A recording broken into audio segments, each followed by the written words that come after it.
Okay, you guys. So thanks for listening. We're going to get into part 2 here with Steve and David. We're going to begin with some tier 1 activities that revolve around the mindset safety management approach. You'll be able to determine what those similarities are based on Steve's and David's explanation. I start talking to them about situations, and I want you as a listener to understand just how impactful mindset safety can be and how it is given any type of situation. And so I really put Steve and David on the hot seat and throw them into the fire. Enjoy this second half of the interview. It includes some practical tips for you guys. And I'll be dripping out some more stuff with regards to the trainings that Steve and David put forward. So thanks for listening. Here's part 2 of this interview with Steve and David. Tell my listeners, what does tier 1 coaching look like in action when a school is struggling with behavior management? Because you're already starting to go that route. David, I need you to speak about that one. You've been deeply embedded in that work.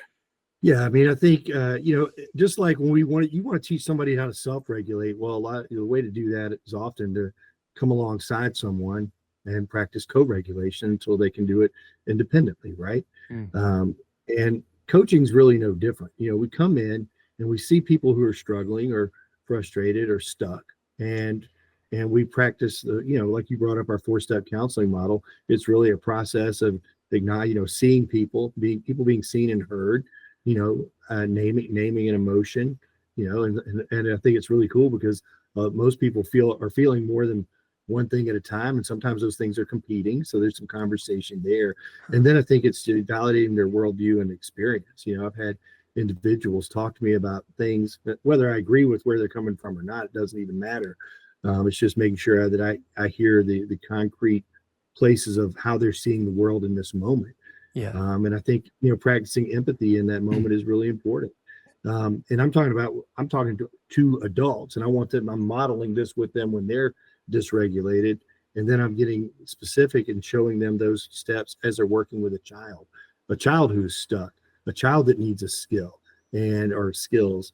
And so we model it, we practice it, and we're coming along right side them, doing things in the moment, and then pulling people aside and debriefing right then and there. That was great how you did this. You forgot to say this part, or you missed an opportunity here, but look how it turned out.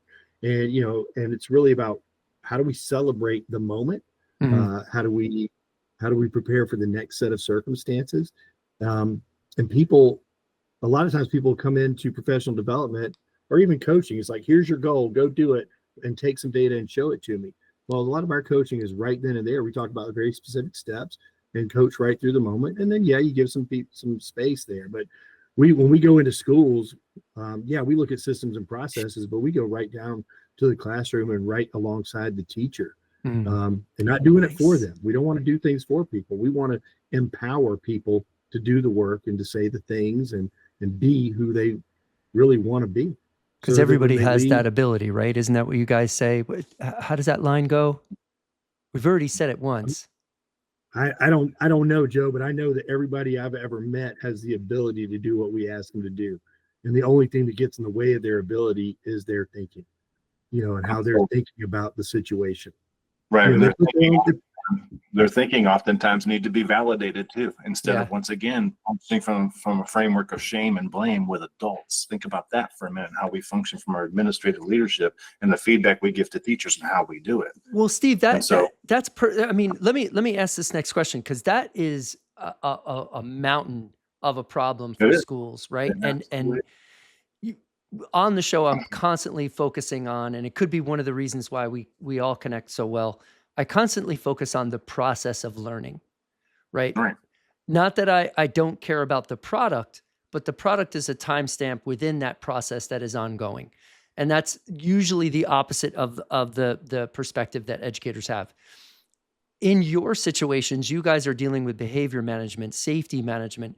How do you help schools shift from that reactive discipline, which is the blame game? It is, that's a part of the reaction, to proactive systems that actually support student growth? Well, I want to answer that first by saying this. We don't think that there should not be punishment consequences for people who display aberrant behavior. We get it, right? Right. So we're not just saying mindset's a soft approach of any kind, right? We're there to come alongside of people help them figure out a better way. And so, how are the current structured processes of reactive discipline actually making a difference in anyone's life? Mm-hmm. And I want to get deep here for a minute, if you don't mind. I'm going to get all weird about it. But truth of the matter is, we've had students in this country coming back into our schools with guns to kill students and teachers for quite a long time in this America. I remember the first few times it happened, or actually was publicized, and the media got in touch with it. And it happens so often that we become used to it. It's a terribly sad situation in our society. What was the first one, Steve? Columbine? That was a big one. I remember. I was teaching at that time in the specialized program, but Columbine happened when? 1994, 95? Yeah, mid-90s. There were things that happened before then. Sure. But my point is this. It's not about, regardless of your stance on guns and gun ownership, it has nothing to do with gun ownership, in my opinion. It has to do with access. And it has to do with motivation, right? Mm-hmm. Why does a person feel so disconnected, so despondent, there you go, so disenchanted with life and with society that they would even think for a moment of walking into a school and shooting children? Right. How does it even happen? How does someone become that blatantly disconnected with others that that's an okay thing to do? Mm-hmm. And it starts at a very young age when we keep doing these punitive measures that isolate and push people away rather than embrace them for their differences. So when those behaviors are occurring, it's an invitation to a conversation.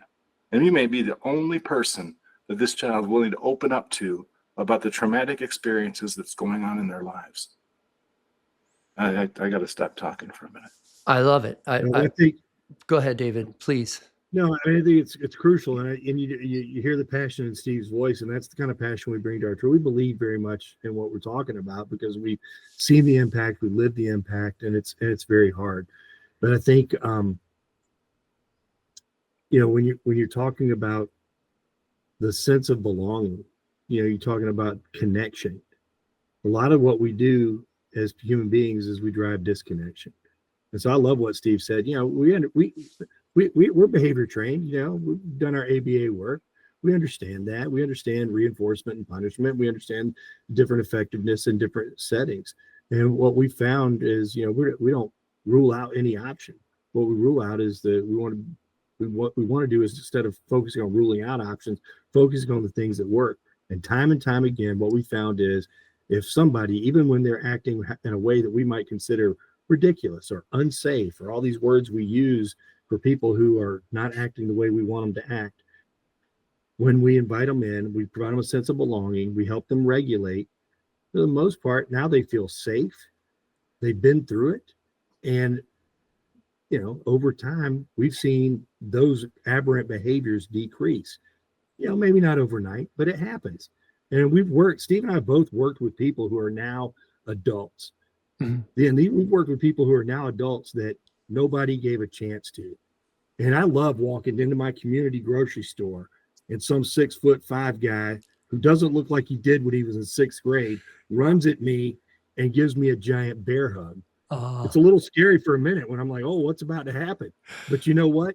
A big bear hug, a grown man who's taking selfies with me, texting me his information and his parents' contact information and going, you know what? You never gave up on me. That doesn't mean I was the only one that didn't, but that's the kind of relationship that changes the trajectory of lives. And sometimes as we're in the classroom, in that moment where somebody's saying F you and they're disrupting and they're keeping us from doing our lesson plan and they're getting our curriculum guide, now we're off pace, our pacing guide's off. It's frustrating. And we lose sight of the lifelong trajectory of a person that's going to grow up and be a positive member of our community. And you know what? I'm old enough now to where some of those kids are now educators and they're now working with my kids. And you know what? That is amazing to walk into a program and working with my kid who, by the way, my youngest just turns 11 today, but I walked into her program. She was on a little elementary basketball team and her coach was a kid I taught. And I didn't know it was just Coach so and so. And then I got there and I saw him, and we had a reconnection moment. But she loves that guy. She loves that guy. Man. Yeah. How awesome is that? First of all, happy birthday to your daughter. Very, very fun. Thanks for cutting out a little bit of time to hang with us today. Let's get practical for a second, you guys. I want to get some tips for our listeners. You guys are just such a wealth of information, and I have you both together, so I'm going to try to utilize that to my advantage. So, Steve, I'll start with you on this one. What's one shift a teacher can make tomorrow to immediately start improving classroom culture? Meet the children at the door and give them a fist bump, a high five, or a specific hug if they need it while they walk into the room, and make that initial intentional connection. That kind of sounds that's not challenging. Just for elementary school kids. That's for all kids. All kids. I love that, David. How is that challenging? How is that challenging, Joe? I mean, did I sound in the challenging form? This is what you got to do. Right. No, it's recommendation. I go on to campuses all the time, and I wonder, why don't I see that everywhere? Something so simple. I'll tell you what. I remember this when I was working, doing a lot of consultation work in schools, and I walk into the school, and you know what? You can walk into any school within like 4 minutes, know the culture. Yeah. But you see teachers, and teachers are very, very tired, and they're very, very, it's hard. It's really hard. And sometimes it's the only time of the day which they're allowed to actually take a restroom break. Yeah. Or maybe they need to go and just get a breath of fresh air or something. Maybe talking to a colleague for a moment, which is also very important. But you know what? Who are we there to serve? We're there to serve the students who walk in the doors. And when you see servant leaders and servant teachers serving their clients, which are the community, families, and children, you see people giving high fives, fist bumps. How's it going? Did you see the game last night? Those little things matter a lot. I say this often. During class change in middle and high school, what's the teacher's duty? And most people will say to stand at the door. And I say, to do what? And you know what they tell me? To monitor the hallways. Absolutely. So therefore, who's being paid attention to? Who's being paid attention to? And what are they saying? They're saying such things as, hey, get your hands off her. Mm-hmm. Where's your home? Get over here. Stop running. And so all this it's a corporate environment that looks to me very much like, control. It's all about control, not about relationship. Who gets spoken to? The students who are very much the disruptive ones, mm-hmm. and the students who are very much the accelerated students and the athletes. Who gets ignored? Who gets ignored? Yeah, right. And that'd be the students walking by. And if he's got a hoodie up, he's going to get yelled at, or she's going to get yelled at. You got earpods in, Joe? Get your earpods out. Things like that. The negative interaction over again. That's what the students become used to. The kids know how to hide, know how to lurk in the shadows too, don't they? Yeah. And those lurking kids, those kids that hide in the shadows, they just walk by quiet. We need to pay attention to them as well. They need to be seen.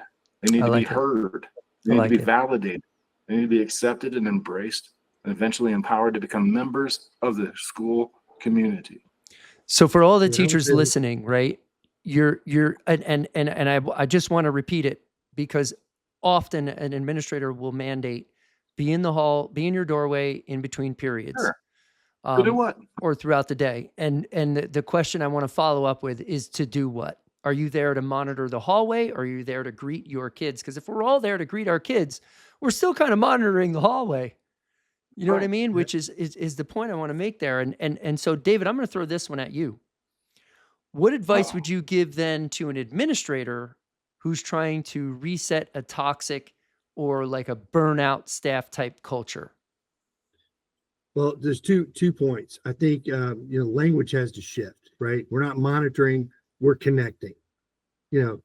And that's just an example. There's other ways to shift the language, but you're out there, you're standing in a certain place and you're going to greet everybody, whether it's coming off the bus. We got all these people out of the bus circle, right? And you'll see, I go places all the time. Some people are out there, as soon as a kid gets off the bus, they're seen, and other people are over there just waiting until they can go in and get their classroom set up. Yeah.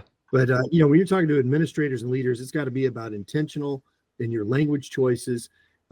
And then secondly, and I love what Steve was talking about, the culture we create for kids. Think about the culture that also creates for adults, right? So if we're forcing adults to enforce the rules, which of course we are, we've got a certain set of parameters that keep us safe, guidelines, right? But the language about that, it's about connection and empowering, right? It's not, I can't force somebody to read or force them to learn math. Me yelling at them, fussing at them, blaming, shaming doesn't necessarily force them into doing it the right way. What we found a lot of success with is coaching children, but also working, but that comes from the adults who are empowered themselves. Okay, well, the child's running down the hall. That's not my fault. I'm certainly going to do something. I'm going to address it. I'm going to come alongside that child and talk with them, or look to my colleague down the hall and say, hey, somebody talk with Travis there. But I think it's that level of approach of shifts. We walk through schools all the time, and I've been in multiple schools this year. People working hard, they're exhausted, and in those moments, let's say in the hallway or the cafeteria, or coming to school or leaving school, there's a lot of directions being said loudly. There's not a lot of the opportunities there, but people aren't taking advantage of the opportunity to connect, and that is exhausting. Yeah, that's exhausting to constantly be on point, having to redirect, correct. And what Steve and I have been saying for a while now is connect before you correct. Okay. And I like want every leader pushing out to their staff, because it's not just for the good of the kids, it's the good of the teachers. Because what we're talking about, we are teachers. We respect teachers. I don't want teachers going home gripping their steering wheel thinking about, I don't want to come to school the next day. I want them leaving school excited to come in the next day to find out the next chapter in that kid's life that they connected with today. What's going to happen in their next chapter? I get to hear about it tomorrow. That's exciting. I like it. Let's stay on the exciting path then. Give me some success stories. David, we'll stay with you, and then Steve will hit you next. Give me a success story where a school really turned things around using mindset. Well, I mean, there's a lot of different ways to look at that success, right? I can tell you about an entire district that got flagged for being disproportionate, right? And they had 3 levels of disproportionality, and they got flagged in all 3.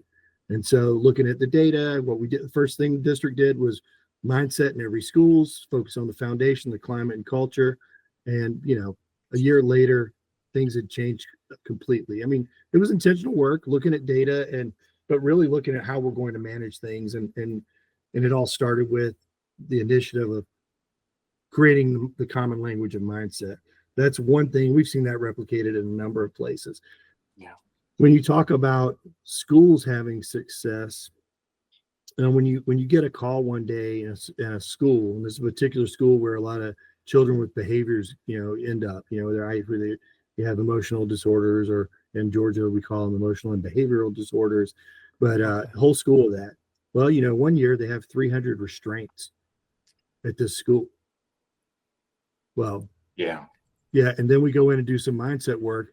Then they drop precipitously to 100 restraints. And we like this school because they're actually very honest with their documentation. Now, obviously, the goal is 0 restraints, right? But I'm talking about a year later, a 200 number drop means they're actually doing something different. Whoa. And I mean, that's huge. I mean, so that is success, right? Yeah. There's also success where individual teachers have been like, I don't want to be here anymore. And then when you shift the culture, they actually say, I'm going to keep doing this. And some of those people are people that were disgruntled, that became mindset trainers, and we're going to leave and go do something else. And then because they found this work, now they're like, they're reignited and they're passionate, and they've become some of our biggest champions.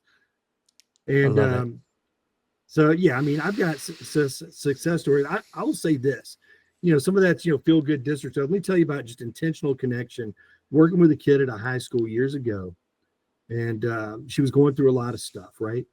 And the years go by, I'm doing something with my kids at, the orchestra concert or something. Anyway, so we stopped by the burrito place to get some burritos in lieu of a home cooked meal, because we got, a timeline, we got the kids in bed. We're going through the line, and somebody behind me says, hey, did you used to teach? Oh yeah, it's me. And I didn't recognize her because now she's an adult. Well, She found me on Facebook. She sends me a private message on Facebook. I didn't get it till the next morning. And it's a long letter. But basically, she says, you know what? You're one of the reasons I'm not dead now. You saved my life. Yeah. Okay. That's a success story. Absolutely. So there's a lot of different ways to look at success. And you know what? I run those success stories through my head every day before I go to sleep and when I wake up and throughout the day, because that's the fuel that keeps me going. Nice. And there's literally not hundreds, thousands of those success stories. As there should be. I mean, Steve, that's a tough one to follow, man. It is a tough one to follow, but it's relatively the same stories. You know, when I think about success, I don't look at what is success. You know, what is success? I mean, for me, it's the culmination of years of joyous, wonderful work. I don't think that so I told my children this. I have 6 kids between my wife and I. We have 6 children together, and they're all grown, you know. Yeah. But I remember looking at my 4 when they were young, and I looked at them across the campfire one day, and I said, "I'm a teacher.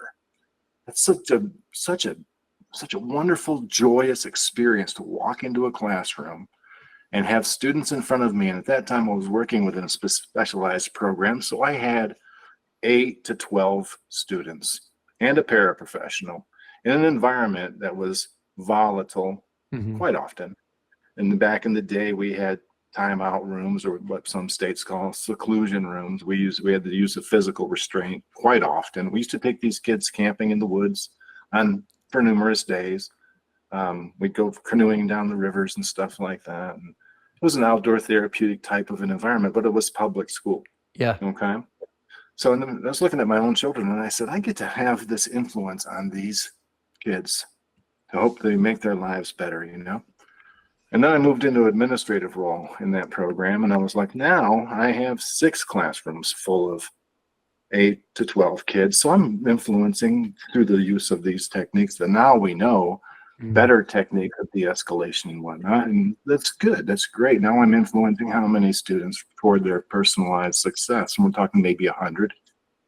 Yeah. Then I got into being a district-wide behavior interventionist in a district with 52 schools. And I was a professional development leader in that district where I was training this mindset stuff to districts, to schools, and individualized classrooms. And how many thousands of kids are we now impacting, right? And I can't be more proud of this. Now, as I said earlier, we have gone from the place of I was doing this work by myself for a while. Marshall Seiler, our dear friend, David mentioned him before. Marshall trained us in this approach, created this approach in 2004. I too was trained in the previous approach called PMAB, and that was 1998. Okay. Marshall did this on his own. He trained trainers of mindset. In 2007, he authorized me to also train trainers. So it was Marshall and I for 10 more years running around training trainers. And Marshall, unfortunately, in 2017, passed away. And this whole burden of fell in my lap. What am I going to do with this? Yeah. And fortunately, people such as David come alongside of me. And now we have a team, and David is now part owner of this company. And we're proud of the work that the people that support us do. And you've met them, Joe. You've met our entire team. Absolutely. And phenomenal people dedicated to doing beautiful work. But when it comes to the kids, when it comes to success for students, same as David, these kids that people want to think aren't going to grow up to be anything. How many times have we heard that? Oh, he's just going to wind up in jail. And granted, some do. Yeah. Some do. But you know what? That's crisis. That's conflict. And if we allow conflict to just eat us up, it will. You know, and we have a lot of mental illness in our country because people they don't know how to overcome the deficits that they've brought to their own lives at times. Yeah. You know, but to see people overcome, in my opinion, is a definition of success. I love it. I mean, you guys, I will say before I hit this next question, I have met the entire team. I have been on your trainings. I have seen firsthand the impact that you can make on districts that are starving for any sort of assistance whatsoever. it is intimidating to be around you guys because of how good you are at what you're doing. And so I'm always wondering, are you deploying the 4-step counseling model on me right now? With everything that we do, it's hilarious.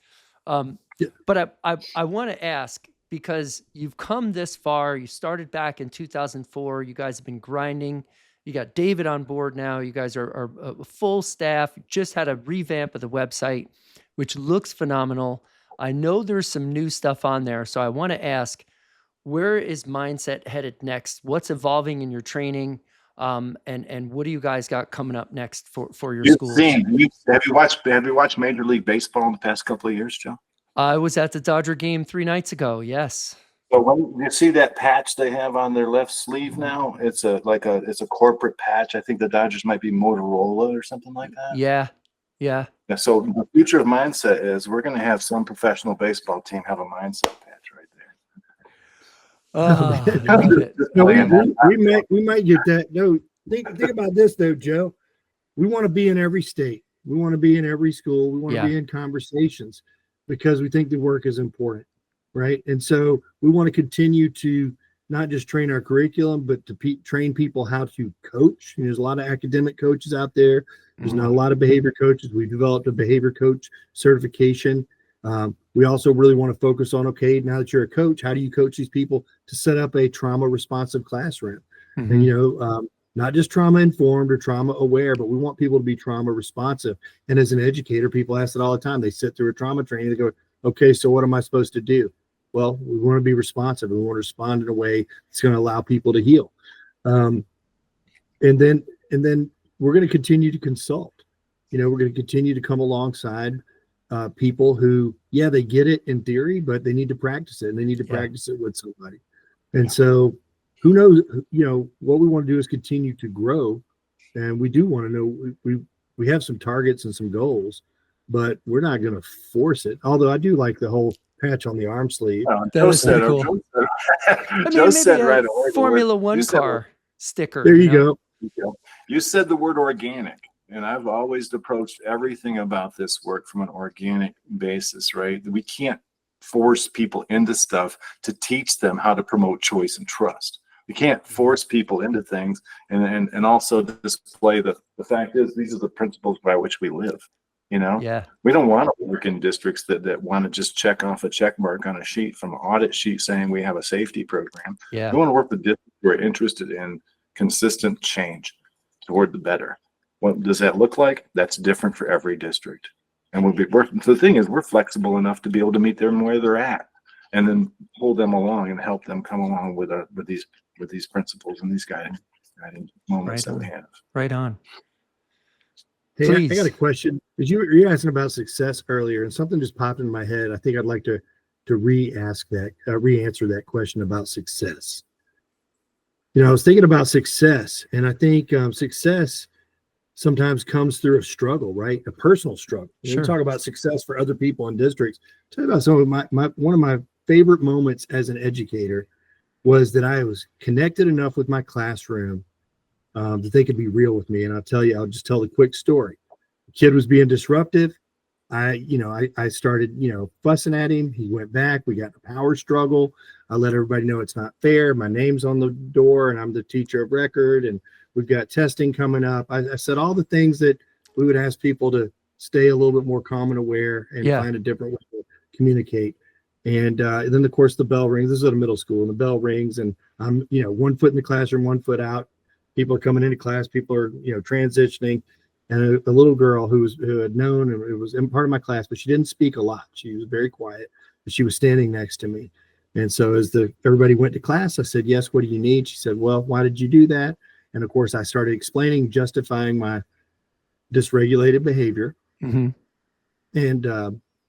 she looked at me and said, yeah, well, we've known him since he was in kindergarten, and that's the way he is. But you, Mr. Brown, you're supposed to be the teacher. Called out by the kid. She stood next to me. She came alongside me and said something that a lot of people wouldn't have a courage to say to the teacher in that mature way. We're talking middle school girl, right? Right. And that's the last time I got in a power struggle with a kid in public education. I like Now at that. home, it's a little harder sometimes, but at work professionally, that was the last time. That was the last Right time I got in on. trouble. Right on. Yeah. And So that was a huge success. Yeah. I love it. And it is a huge success, right? Because that's a lesson, David, that a lot, let's just use that general number, a lot of teachers have not learned. Nobody But the was thing is, fortunate enough to come up and tell them that, you know? Yeah, but that kid trusted. We had a trusting enough Oh, yeah. relationship for her to voice that because Mhm. she knew I would hear her. Mhm. And you know what? I did hear her, and it hurt me. It hurt me right in my soul. see, that's vulnerability as a strength. Yes. Vulnerability is a strength and not a weakness, you know, and humility is absolutely a character trait that needs to be cultivated in humanity. Mhm. You know, I think about being humble. What does it mean to be humble? Yeah. And, Yeah. yeah, it's a huge. So let me ask, because on the heels of that, I would wonder, you know, if we were able to take a magic wand and change one thing about how schools handle behavior management. I now have my answer, but what would yours be, Steve? Let me start with you. Schools need to handle behavior management like Winnie the Pooh. Coming alongside of, you know, he and Piglet had a great relationship. Why? Because they explored the wonder of the world. It's okay, David, you could laugh. I saw that. Yeah, I mean, think about it. I mean, the dude had his way, right? And, you know, he's just going around the 100-acre wood doing the thing. And they had all those specific characters. And they were a bunch of oddballs, Yeah, they were. weren't they? But what they did was they developed community. And they cared and they loved one another. And that's what, you know, if I can pick a magic wand, as you say, and wave it over schools, it needs to be characterized by love, you know? And the people that are in charge of public schools, the people that are not just the legislators and the superintendents and assistant superintendents, God bless them, you know? That is hard work with the pressures of the community coming at them all day long with pointing fingers of blame and wanting more and wanting more and wanting more. You just have a school that's left alone for a little while just to love our kids Yeah. and have fun. That would be a really beautiful thing. I like it. I like that. That was a great answer. David, wave around that wand. What would you change about behavior management? Well, and I think we're already doing this, Joe. I mean, you asked me what I would do. I'm already doing it. We're having continuous conversations to change the way people think about behavior. Mhm. And you know, we didn't invent these things. I mean, behavior is communication. I didn't invent that. What are people communicating? How can they be heard? And how can we teach them more effective, safer ways to communicate? That's what our curriculum does. That's why I kind of live in this joy. I'm waving my wand. So Right on. Yeah. Wa- David and I connected years ago. And I told you about Marshall's situation, Marshall passing away. And it wasn't easy. I mean, we went through a lot together. And David was trying to find Marshall one afternoon, and he didn't know me. David didn't know me at all. He had heard of me, but we had never really connected. But on my back porch one day, I get this phone call from Mr. David Brown, and he was looking for Marshall. This was about 3 months after Marshall's passing. Okay. And I'm sorry, I guess you hadn't heard. Marshall's no longer with us. And after we both broke into tears and just kind of melted, he called me back a few days later. And we've been in a continuous ongoing conversation ever since about taking Marshall's work and loving his legacy and moving it forward. You And guys are awesome. That's how we've gotten to where we are now. I can't So think it's, of a better one of those person to things call you at that point in time, Steve. Really. I really can't. That is Dude, awesome. I got many stories about that. And, you know, then we had COVID, right? We had COVID, Okay. but COVID period. Let Yeah. me tell you a success story based on what happened during COVID. I got called in Georgia here, we have these community service boards, which are community mental health services for adults. And they have, you know, the whole spectrum of mental health services from residential to outpatient care and addiction treatment and whatnot. We got a call from one of the leaders in one area of the state, and she said, we're considering coming over to Mindset from our previous provider of our safety intervention training. And I'm like, cool. She says, can we do this immediately I'm like, it's COVID season, what are we going to do? We're going to do how are we going to do a safety intervention training? But we did. Yeah. We accomplished a training trainers of their program. And after a couple of years of working with our program there, we got a call from her, and I said, well, what's happening? She said, well, we just had to open up another crisis stabilization unit. We now have 3 crisis stabilization units because people are really, really sick right now. And we're having that many more incidents, that many more people needing our services. And they increased from 9,000 to 15,000 intakes over the year. From 9,000 to 15,000. They had a 6,000 person intake increase, if you will, the year they implemented Mindset. Wow. And in the midst of all that, they had a reduction in physical intervention. And they had an increase in climate surveys and whatnot throughout. So, I mean, come on. And so while that increase happened, they still were able to have a decrease in the use of physical interventions with their clients. It's some of the most intense settings in the state. Yeah. It has nothing to do with we have a superior methodology of holding people or anything like that. It has everything to do with your mindset about what behavior actually is and what your responsibility is in terms of responding to that behavior. So we're fortunate. Ladies and gentlemen, listening to the show, I wanted to really have you guys end the episode with hearing the impact that Steve and David have had over the course of their careers, what mindset safety training has on schools. If I could wave my magic wand and change one thing about how schools handle behavior management, it would be to get rid of ego, right? Because therein lies your ability then to have an actual clear and transparent perspective of what's in front of you without emotion, without any sort of bias, and without your ego in the way. You can see that you would need some help, and the proper help that I have seen. And now that you are understanding what success has meant to these guys, why would you not reach out to Steve and David from the Mindset Management team to come in and assist? Because in times of crisis, these are the guys that I've seen come in and be successful. So gents, thank you so much for coming on the show. I really appreciate your time today. Thank you, Joe. We really appreciate you. Joe. It's been fantastic. And it's been a pleasure being with you today. Thanks so much. There you have it, folks. David Brown and Stephen McMahon, dude, 2 of the best guys. I need to pick their brain more. I'm going to invite them back. We're going to dive right back into this and pick up where we left off. I'm going to throw them into some different types of segments. We're going to practice what the mindset safety training is.